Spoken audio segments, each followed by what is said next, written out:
ព្រៃនៅក្នុងជំនឿនិងវប្បធម៌ខ្មែរសំដៅទៅលើវិញ្ញាណក្ខន្ធឬអមនុស្សដែលរស់នៅតាមព្រៃភ្នំនេតាវរឬស្ថិតនៅក្នុងតំបន់ដាច់ស្រយាលពីភូមិឋានណាមួយខ្មោចព្រៃមិនមែនសំដៅលើខ្មោចដែលគេយកទៅកប់ក្នុងព្រៃនោះទេប៉ុន្តែវាមានអត្ថន័យជ្រាលជ្រៅជាងនេះបើតាមជំនឿតគ្នាគេជឿថាខ្មោចព្រៃអាចកើតចេញពីមនុស្សដែលបាត់បង់ជីវិតដោយសារគ្រោះថ្នាក់នៅក្នុងព្រៃឬសត្វសាហាវណាមួយខាំម្យ៉ាងវិញទៀតអាចជាមនុស្សដែលដាច់បាយស្លាប់នៅក្នុងព្រៃហើយវិញ្ញាណរបស់ពួកគេមិនបានទៅចាប់ជាតិទើបវិលវល់នៅទីនោះ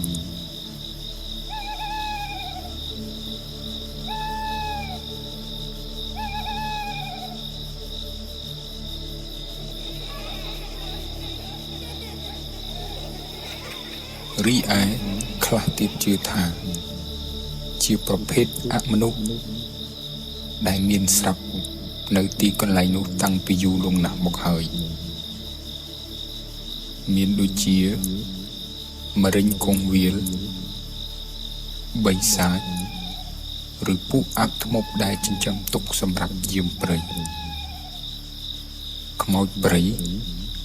ច្រើនតែត្រូវបានគេកំណត់សម្គាល់នៃការលងរបស់ពួកវាផ្សេងគ្នាដូចជាការបន្លំសំឡេងវាចូលចិត្តបន្លំធ្វើជាសំឡេងមនុស្សដែលយើងស្គាល់ដើម្បីហៅឈ្មោះយើងឲ្យបង្វេញផ្លូវឬហៅឲ្យយើងចូលទៅក្នុងព្រៃជ្រៅណាមួយវិញទៀតអ្នកដើរព្រៃខ្លះជឿថាបើខ្មោចព្រៃបិទភ្នែកឬបិទផ្លូវយើងនឹងដើរវិលវល់នៅកន្លែងដដែលទោះបីជាកន្លែងនោះយើងធ្លាប់ស្គាល់ក៏ដោយជួនកាលខ្មោចព្រៃវាបង្ហាញខ្លួនជាស្រមោលខ្មៅខ្ពស់ឬជាសត្វប្លែកដែលមើលទៅធ្វើឲ្យយើងខ្លាចឬពូជជាដើមបើទោះបីជាការលងបន្លាចរបស់ខ្មោចព្រៃមានច្រើនយ៉ាងក៏ដោយប៉ុន្តែចាស់បុរាណនៅតែមានដំណំនឹងការការពារសម្រាប់អ្នកដែលត្រូវធ្វើដំណើរឬចូលព្រៃគេតែងតែមានដំណំមួយចំនួនដើម្បីជៀសវាងការរំខានពីខ្មោចព្រៃទី1គឺចាស់តែងប្រាប់ថាមិនឲ្យហៅឈ្មោះគ្នាពិតនោះទេមានន័យថា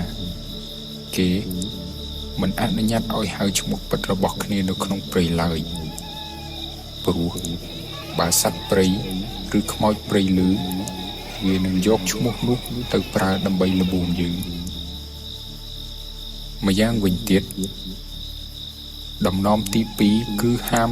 ហួចឬច្រៀងលេងការហួចនៅពេលយប់ក្នុងព្រៃត្រូវបានគេជឿថាជាការហៅឈ្មោះឲ្យមកតាមរីឯម្យ៉ាងវិញទៀតគឺយើងសូមអនុញ្ញាតពីម្ចាស់ទឹកនិងម្ចាស់ដីមុននឹងសម្រាកឬធ្វើអ្វីមួយគេតែងតែសូត្រមន្តឬធ្វើកិច្ចសុំការអនុញ្ញាតពីអ្នកតាម្ចាស់ស្រុកដើម្បីឲ្យជួយការពារដូច្នេះមុននឹងអ្នកទាំងអស់គ្នាទៅកាន់ទីព្រៃណាមួយសូមមានដំណំដូចខាងលើបើសិនជាអ្នកទាំងអស់គ្នាពេញចិត្តនឹងវីដេអូនេះសូមជួយចុច Subscribe និង Like រួចដាក់សញ្ញាកណ្ដឹងដើម្បីទទួលបានវីដេអូថ្មី